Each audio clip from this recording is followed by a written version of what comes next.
Good afternoon. Welcome to our final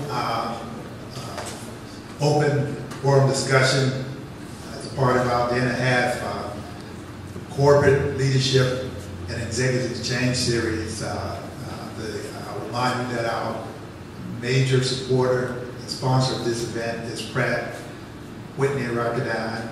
We have three of their outstanding executives here to help us now.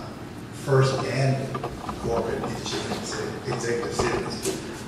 This, our third forum, will focus on leadership. Each of our panelists are rightfully leaders in their organization, and our moderator for this discussion is Mr. Ron Reynolds, who's the Vice President for Pratt Whitney Rocketdyne. So, Mr. Reynolds. Thank you, Dr. McDaniel. We've been here for the last 2 days. It's been a great opportunity to interact with many on campus, many of the professors, many of the students, so we appreciate the opportunity to do that. It's been a great experience for us. Since we've worn down the crowd and we're at the last part of this, what we're going to do is, the topic here is effective leadership, what it takes to be an effective and successful leader in corporate America.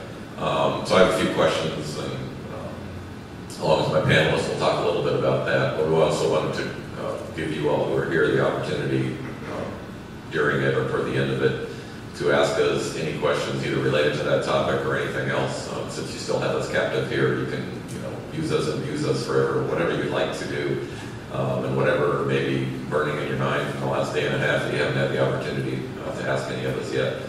So we'll use this opportunity to do that too, because once we're done with this, we'll be leaving for a while. We're obviously back in town here a lot. We can always come back and do whatever with it. So I thought it'd be a good idea. We're all from Pratt Whitney Rocketdyne, aerospace company headquartered in California. We've all worked there a long time, pretty much our whole careers. So I thought it'd be a good idea to start by each of us going through and giving you a little background, not just on who we are and what we do right now, but how our careers progressed and how we went from starting as a fresh out of school entry-level person and how that path emerged as we moved up within the company into the present positions that we have right now. So I'll start that. I was a civil engineering graduate in 1979 for the University of California at Davis, and moved down to Southern California to take a job at Rocketdyne. We've had 3 corporate owners since I've been there. We were owned by Rockwell International when I hired in. We were bought by Boeing in 1996, and we were bought by Pratt Whitney in 2005. That's how we're now a part of Pratt Whitney. We're soon to be sold again, it appears, so we'll have another name here shortly, but that's okay. We're still Rocketdyne. Relative to myself, I started as an entry-level engineer. Fortunate for me, I started on a brand new development program called Peacekeeper Stage 4. And it was a great opportunity for me as a structural analysis engineer to be able to see kind of how a program emerged from the initial phases of getting started, just getting under contract. We actually weren't quite under contract when I hired in. So I got to see it from the beginning all the way through the development phase. So I was on it for about 7 years and see how it emerged and transitioned from a startup program all the way into production. It was a very successful program where we went through a full development phase, transitioned into production, built all the production units, worked directly with the government. It was an Air Force project.